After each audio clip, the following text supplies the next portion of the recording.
Have you ever heard the whispers from the depths? And no, I'm not talking about myths or legends, but something far more real. Something that awoke in the heart of an oil platform in the middle of the ocean. Imagine yourself in 1998, in the Gulf of Alaska, surrounded by nothingness, miles away from any rescue. The Elysium platform, once a symbol of progress, was now the stage for growing tension. An inexplicable explosion, reports of voices calling from the depths, and an entire crew gripped by fear. And that's where Ryan, an experienced safety technician, and Hannah, an engineer both skeptical and brave, come in. Little did they know they were about to uncover something more terrifying than the explosion itself. A dark secret buried in the icy waters of Alaska. Something that should never have been awakened.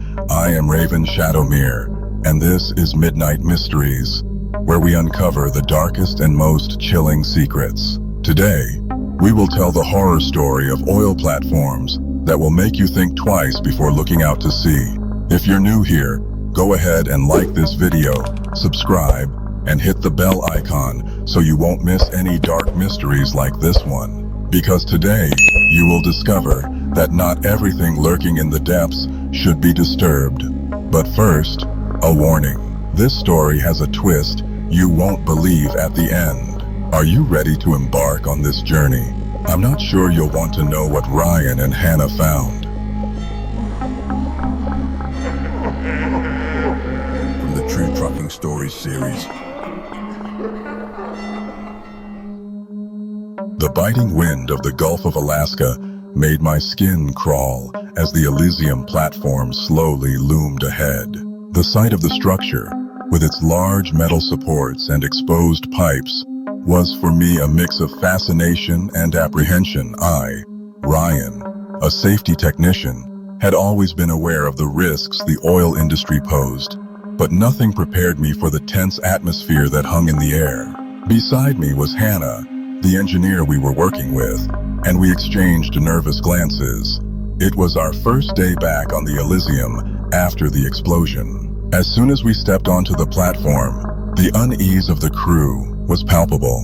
The faces of the workers, usually accustomed to long shifts, were now pale and filled with fear. One of them, the safety chief Mike, approached us, his eyes conveying a mix of concern and desperation. "You guys arrived just in time. Things are pretty bad here."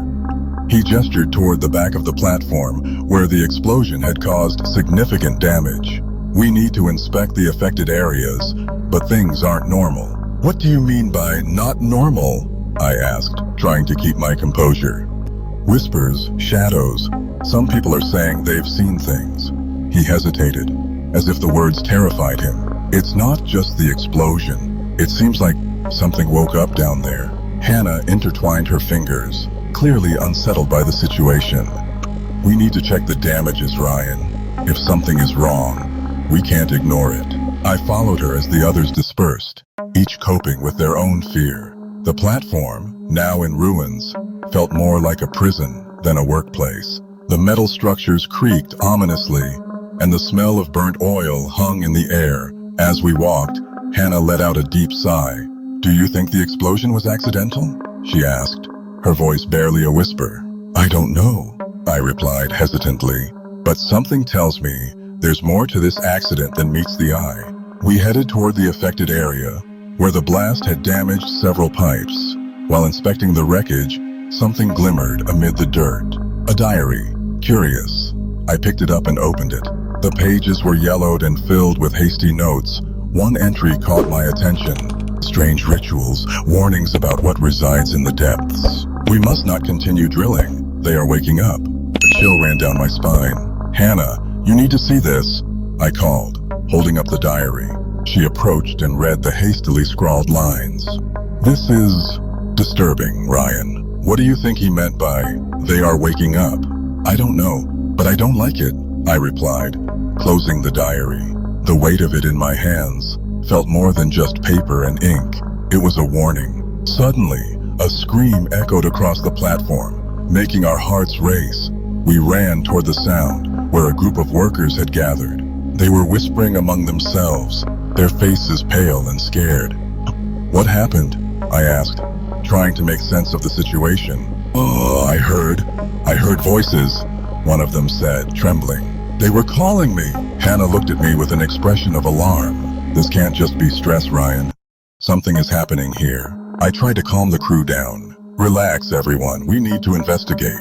We can't let fear control us. We need to check the area and find the source of that noise." But my words seemed to have no effect. Fear had already spread like wildfire. I looked at Hannah and realized she, too, felt the weight of what was happening. "We need to find a logical explanation for this," she said firmly. "We can't let this situation spiral out of control." I agreed, but a part of me wondered if there was something darker at play. The diary in my hands felt like a portal to a truth we weren't ready to face. And as the platform continued to creak beneath our feet, a terrifying foreboding settled in my chest.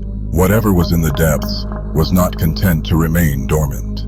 The tension in the meeting room was palpable, like a taut string ready to snap. I sat next to Hannah, watching the pale, worried faces of the workers. What had once been an atmosphere of camaraderie and teamwork now felt like a psychological battlefield. Mark, one of the drilling operators, was at the center of attention, his eyes wide and breathless. He spoke in a low, almost whispering tone as he tried to explain what was happening to him. I heard voices," he began, his voice shaking. "They call my name, saying I am the chosen one. I don't know what to do, but they are calling me to the depths of the sea." Hannah exchanged a worried glance with me.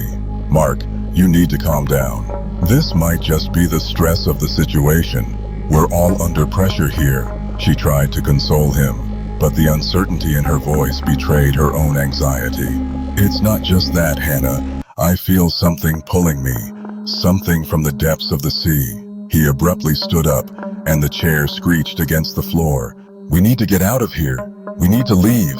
The room filled with nervous murmurs. Looking around, I realized that many of the workers seemed just as restless as Mark. Their eyes were empty, as if they weren't really there. I stood up, trying to bring some order to the situation. "Guys, we need to stay calm. Let's discuss this rationally." "Rational?" Mark shouted, his voice echoing.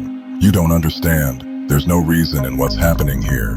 We're being called to a place we can't see, but it's there, waiting for us." Tension mounted, and suddenly, one of the operators, Jake, began to laugh hysterically. "Called? To where? To death? This is just an oil platform. Let's focus on our work." "Enough!" I yelled, trying to regain control of the situation. "Let's break this down step by step. Mark, can you sit down and tell us more about these voices?" He hesitated, his eyes still wide with fear, but finally nodded. "They speak of an ancient sacrifice, something that happened here, something we've awakened with the drilling." Hannah started taking notes. "Mark, can you remember any specific details? Any dates? What happened?" "I don't know. Everything is a blur, but I feel we are in danger. We need to act before it's too late." I agreed, but a part of me was skeptical. This wasn't the first time a worker had reported strange experiences on isolated platforms. But the seriousness in Mark's gaze made my stomach churn. What lurked beneath the surface of the sea? Something evil, perhaps. The thought wouldn't leave me. After the meeting, Hannah and I decided it was time to investigate the situation further. I followed her to the control room, where she began analyzing the vibrations of the platform's structure. The sound of engines and the hum of machinery filled the air, but something felt off. "Ryan, look at this." Hannah pointed to the computer screen, where graphs and numbers were flashing frantically. "These anomalies, they shouldn't be here. Something is interfering with our measurements." "Do you think this could be related to what Mark said?" I asked, feeling a chill run down my spine. "It's possible. If something is affecting the structure, it could be linked to the presence of a spirit or some entity. We need to investigate deeper," she replied, her gaze determined. As night fell, the platform seemed to transform. The yellowish light from the lamps flickered, and the whispers that were once mere rumors began to materialize into voices. I wondered if it was just my mind playing tricks, but when screams started echoing through the housing quarters, I could no longer ignore it. I followed the terrifying sound, my heart racing. Upon reaching the housing area, the scene I found was surreal. Mark was in the center of the room, in a trance, surrounded by other workers who watched him with empty, lifeless eyes. The expression on their faces was one of deep fear, yet there was a strange fascination as well. "Mark," I shouted, making the others turn to me. "What's happening?" "He's communicating," one of them replied. His voice choked. "He's hearing the voices. We need to get him out of here," Hannah yelled, trying to approach Mark. But something in his expression, in his eyes, was different. He wasn't just lost, he was being consumed. "Ryan, we need to do something," Hannah pleaded, but I didn't know how to act. The atmosphere was charged, and the fear was palpable. The only thing I knew was that time was running out. The waves of the Gulf of Alaska roared as if the sea itself was rebelling against the Elysium platform. Hannah and I were in a small control compartment, surrounded by monitors and sonar equipment, trying to understand the nature of the anomaly we had detected. The mood was heavy, and the tension among the team members was palpable. "Ryan, have you ever seen anything like this before?" Hannah asked, her eyes glued to the sonar screen. The bluish light danced, revealing an irregular formation on the ocean floor. "No, never. But this doesn't seem right. We need to investigate further," I replied, trying to stay calm, even though my heart was racing. Previous experiences had taught me not to underestimate the unknown, especially now that something malevolent loomed over us. "This structure, it looks ancient. I feel like there's something more here." Hannah's gaze was intense, and I could see she was deeply immersed in her thoughts. It could be a temple, or something that has been forgotten. "Look, I understand you have a connection to what's happening, but we need to be cautious. We don't know what we might find down there," I said, trying to be rational. The last thing I wanted was for her to get caught up in a sense of mysticism when the safety of the team was at stake. "I know, Ryan, but I can't ignore the feeling that we are being called. What if we're dealing with something ancestral, something that deserves our attention?" Hannah insisted, her passion contrasting with my cold logic. "Then let's map the area and prepare for a dive. But we need more people with us. We can't take risks, especially with what happened to Mark." I knew the situation was worsening, and the longer we stayed here, the more exacerbated the workers' behaviors would become. We agreed to gather the team, but what we found was even more alarming. As we left the compartment, we encountered some of our colleagues in a state of agitation, discussing animatedly, but with empty eyes. One of them, Dan, seemed to have completely lost control.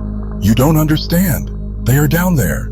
We need to go to them," Dan shouted, his face contorted in a mix of terror and euphoria. "Dan, calm down.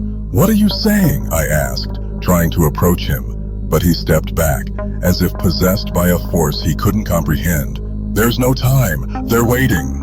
He looked at me, and for a moment I saw a glimmer of lucidity in his eyes. The water is alive." Hannah stepped closer, trying to calm him down. "Dan, listen, we need to solve this together. Let's investigate this anomaly and find out what's really happening. Will you join us?" "No, you don't understand. What's down there doesn't want to be found." He turned and began to walk erratically, his arms gesturing as if he were trying to break free from something invisible. "Hannah, we can't leave him like this." She looked at me, her expression worried. "I know, but the safety of the team is the priority. We need to act fast before more are affected," I replied, with a determination that concealed the fear I felt. With the team splitting between those in panic and those trying to maintain sanity, I decided it was time to take action. We gathered those who were still mentally stable and began to devise a plan to access the submerged structure. The weather was becoming increasingly unbearable. As we prepared, the atmosphere around us seemed to change. The wind howled, and I could feel a pressure in the air, as if something was watching us from the depths. "Come on, we need to finish this before it's too late," Hannah said, her voice echoing the determination I also felt.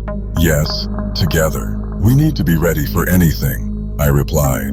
I knew that the journey to the bottom of the sea would not just be a quest for answers, but a descent into an abyss that could consume us. Deep down, I feared that what we might find there could be more than just a submerged structure. It could be the key to unraveling a mystery that had remained hidden for far too long. The mood on the Elysium platform was unbearable. The smell of metal and oil hung in the air, but what troubled me even more was the palpable tension among the workers. Fear spread like a virus, and I could see it in their eyes, a mixture of despair and distrust. After Mark's recent possession, there was no way to ignore that something malevolent was at play. Hannah and I decided that the only way to deal with the situation was to isolate the team in a secure area. "Ryan, are you sure this will work?" Hannah asked, her concerned gaze reflecting the dim light of the platform's floodlights. "We have to try," I replied, looking at the frightened faces of the men and women around us. "If we can keep everyone together, maybe we can prevent this thing from spreading any further. Safety is our focus. But what if we're already lost?"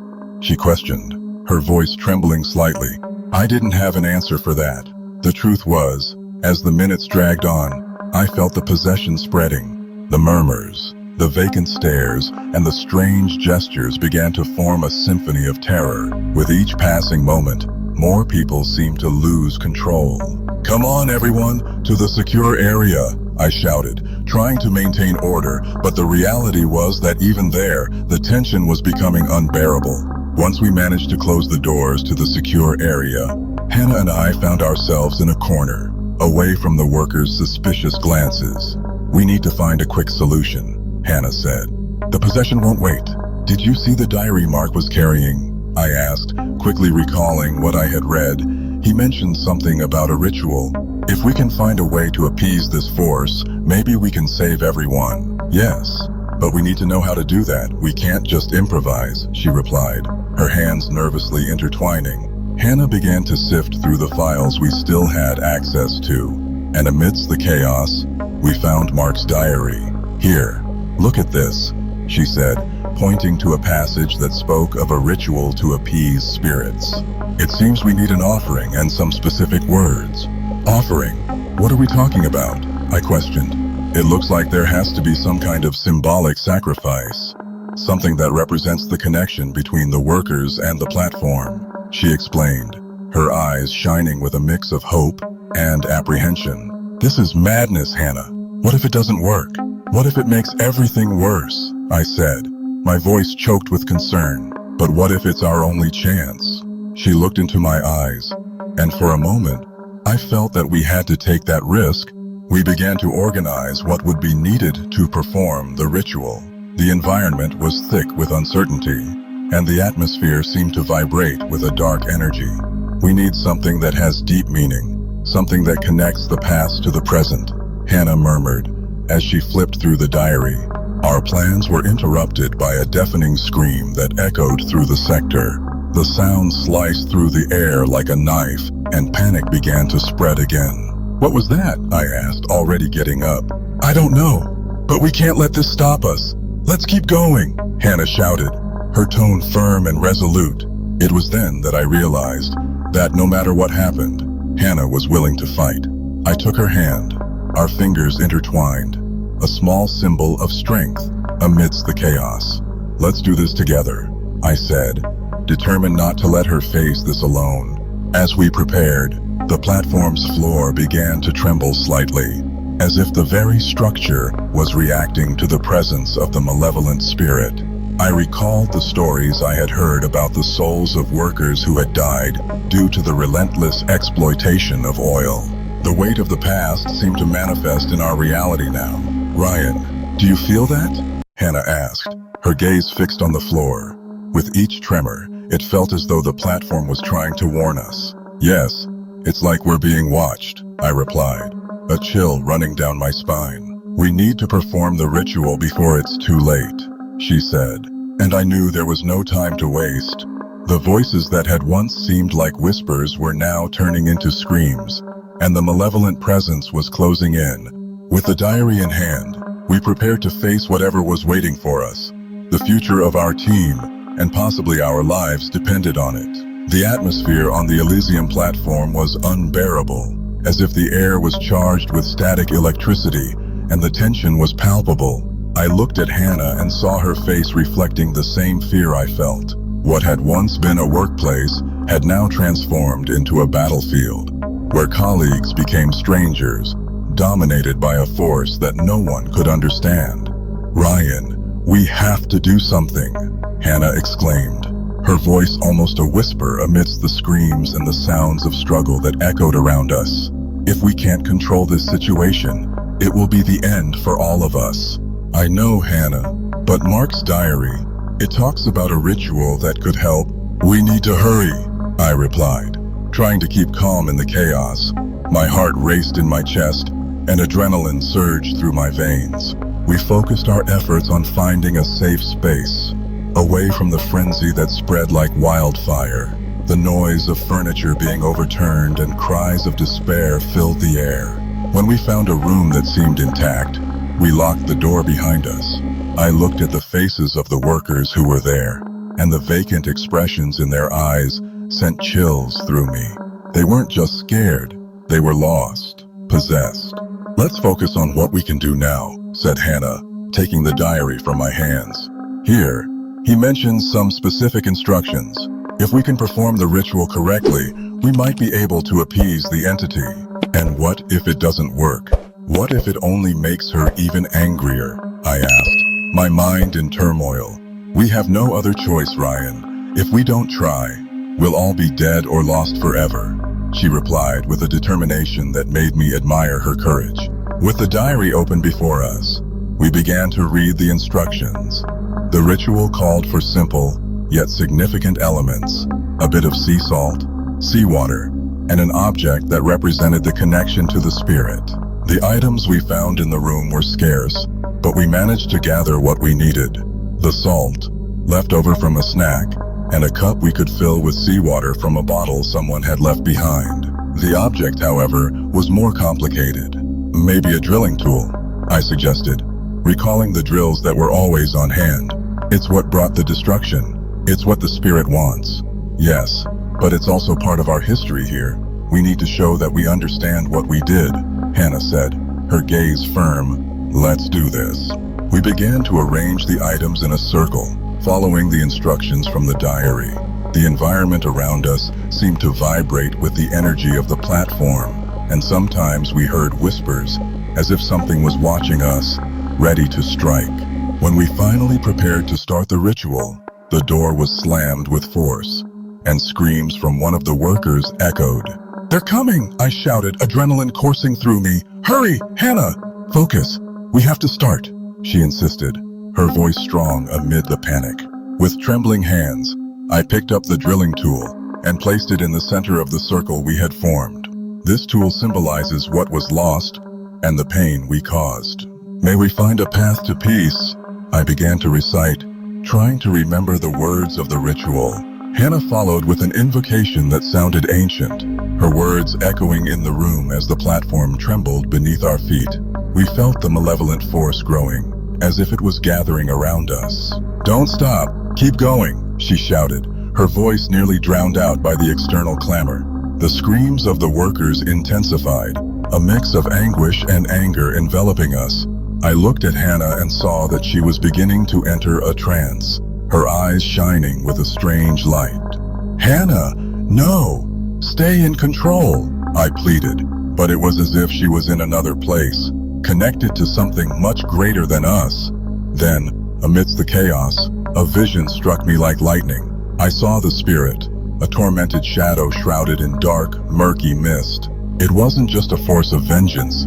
It was a guardian, a protector of lands that had been destroyed. The image of an ancient oil spill, and the polluted sea, and the tears of a people who had lost everything assaulted me. "He seeks vengeance for an ancient oil spill," I murmured, the truth hitting hard in my heart. "Hannah, it's about what we did in the past. We need to remember and respect that." But the possession around us was intensifying, and I knew time was running out. The battle was not only against the spirit, but against the very history we had ignored. Despair grew with each passing moment, as if the dense atmosphere around us was breathing, pulsing with palpable anxiety. I found myself in the control room of the Elysium platform, surrounded by flickering monitors and alarm sounds echoing like cries for help. What could be done? The only way to appease the spirit tormenting our team seemed to be a sacrifice, something I had never imagined we would have to consider. Ryan, Hannah's voice cut through the heavy silence. I looked at her, her face reflecting the dim light of the screen. I feel that the only way to end this is through a ritual, but we need a deeper connection to the past. A symbolic sacrifice. Are you serious? I asked, the idea unsettling me. Sacrificing someone? We can't just try another approach? The anguish in my voice was clear, but Hannah seemed resolute. I'm a descendant of one of the workers who were here in the beginning, she confessed, her gaze drifting into distant memories. If anyone has to do this, it's me. It's the only way. The thought paralyzed me. I couldn't accept that she would be willing to sacrifice herself to save us all. Hannah, no, don't do this. There has to be another solution. Ryan, you don't understand. This platform is a desecration of the land my ancestors respected. We're here to make amends, to restore what has been broken. The spirit needs something that connects the past to the present. And that's me, she said, with a determination that surprised and haunted me. You don't have to do this, I implored, frustration escaping in a sigh. We can find another way. Together we can fight this. And what if there's no time? What will happen to all of us if we don't stop this now? I can't let you or anyone else pay for this. I'm the only one who can do this, and you know it, she replied, her voice firm, but with a deep sadness. And it was in that moment that I realized her connection was deeper than I had imagined. It wasn't just a sacrifice, it was a giving, a way to restore her family's honor and that of all who had suffered. The weight of responsibility and guilt became unbearable. What could I do? How could I stop her? If you do this, I'll be right there with you. I won't let you do this alone, I promised, emotion overflowing in my voice. She smiled sadly, a glimmer of gratitude in her eyes. I know you will be, she replied, but this has to be something I do. It's the only way to bring peace to all of us. The atmosphere around us seemed to shift, as if the platform was listening to our conversation. Hannah began to prepare the ritual, while I tried to gather any materials we could use. Each step felt heavier than the last, but her determination gave me strength. When Hannah began to chant the words of the ritual, the platform shook. The lights flickered wildly, as if the very structure was protesting against what we were about to do. I held her hand tightly, feeling the energy pulse between us. And then, when she uttered the final words, a blinding light exploded around us. The platform seemed to be disintegrating, and everything turned into a whirlwind of colors and sounds. The pain and beauty of this moment were overwhelming. When the smoke finally began to clear, silence took over. I found myself alone, surrounded by rubble. My heart racing, I searched for Hannah, but she had vanished. The realization hit me like a blow. She wasn't just there to help us. She was the key to freeing the spirit. The weight of guilt started to settle in, as if the earth beneath was churning in sorrow. The spirit, now at peace, disappeared into the depths of the sea. I knew I would never forget what happened there, the price we paid for our greed, and the pain we inflicted upon the land and its people. This story must not be forgotten, and I now would carry that burden for the rest of my life. The strong winds of the Gulf of Alaska were no longer the only disturbing sound on the Elysium platform. What began as a simple repair mission had turned into a nightmare that Ryan, Hannah, and the team could never have imagined. The voices coming from the depths, the strange diary found, and the growing terror that consumed every worker on the platform made us realize that sometimes there are mysteries better left buried. As fear overtook everyone aboard, a brutal truth emerged. The reckless drilling had not only violated the ocean, but had also awakened something far older and far more vengeful than we could have anticipated. The diary was a warning, a desperate scream from someone who knew that what was to come could not be stopped. But who would believe it? Who would be willing to listen? In the end, Ryan and Hannah faced the unknown head-on, but even with all their courage, sacrifice was inevitable. The platform shook, as if the very earth was rebelling against human actions. And that night, in the middle of nowhere, where the sea met the dark sky, it became clear that Elysium would never be the same. The price for human greed had been paid, with blood, fear, and perhaps the very souls of those who dared to disturb the depths. Now, a question resonates in the minds of those who hear this story. Was it merely a human error, or something much darker that orchestrated these events? After all, they say the sea holds more secrets than we can count, and some, as we've seen, are better left undiscovered. If you've made it this far, I want to know, what would you do in Ryan's place? Would you believe the whispers, or would you try to fight against the inexplicable? Leave your comment below. I'd love to hear your thoughts on this disturbing story of terror on oil platforms. Let's continue this conversation in the shadows. The mystery deepens even further when we realize that humanity, in its thirst for wealth and progress, ends up awakening forces it cannot control. And you, shadow explorers, will never look at an oil platform the same way after this story. Are you ready to confront what might be sleeping in the depths? And so, shadow explorers, we come to the end of this dark tale of terror on oil platforms. The Elysium, which was once just a giant of metal in the midst of the sea, has become the stage for a terrifying mystery where the past and present collided tragically. What Ryan and Hannah discovered in that desolate place can never be forgotten, and it reminds us that there are forces far beyond our control, buried in the depths of the ocean, waiting to be awakened.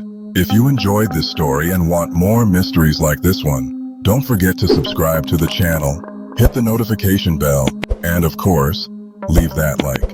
Every like helps spread this mystery to more people and allows us to continue bringing you such dark tales. And if you really want to dive deeper, share this video with your friends. Who knows? They might dare to explore the mysteries the sea hides too. Lastly, my heartfelt thanks to all of you, shadow explorers, who stayed until the end of this disturbing journey. After all, without you, this darkness would have no one to decipher it. But be careful. You never know when you might be the next to hear the whispers from the depths. Now, how about watching another equally terrifying episode? Click on the video on the end screen and continue your journey into the unknown. See you in the next story. Or is someone already watching you?